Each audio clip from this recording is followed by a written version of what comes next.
Ako si Sara Duterte. Tatakbo bilang Pangulo ng Pilipinas. Kung hanggang ngayon ay marami pa ring Pilipino ang nalulunod sa baha ng dahil sa malawakang korupsyon. Patawad kung lantaran ang pang-aabuso ng ating mga institusyon para sa pansariling interes ng mga politiko. Patawad kung patuloy ang pagtaas ng presyo ng mga pangunahing bilihin habang nananatiling kapos ang kita ng bawat pamilya. Patawad kung wala man lang tayong tunay na seguridad sa pagkain.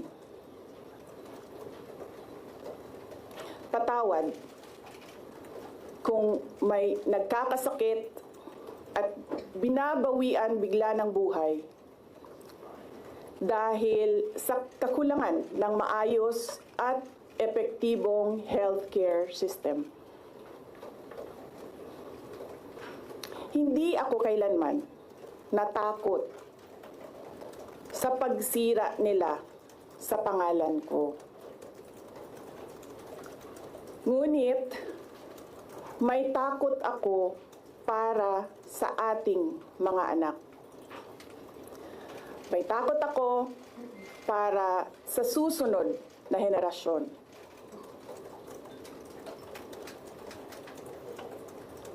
May takot ako para sa mga kababayan nating walang bahay sa ibang bansa. Walang pangalawang pasaporte, walang ibang matatakbuhan kundi ang Pilipinas. Kahit ito'y patuloy na nalulugmok sa kahirapan. Na ako'y kahadlok, nga moabot ang adlaw na dawaton na lang nato ang kapobrihon isip kapalaran. Nga maanad na ta sa sayop, nga mawad-an na lang ta og paglaom. Og labaw sa tanan na ako'y kahadlok,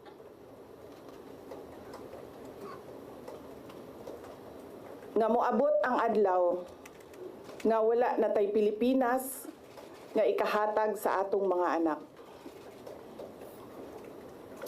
I cannot kneel before each and every Filipino to beg for forgiveness. Instead, I offer my life, my strength, and my future in the service of our nation.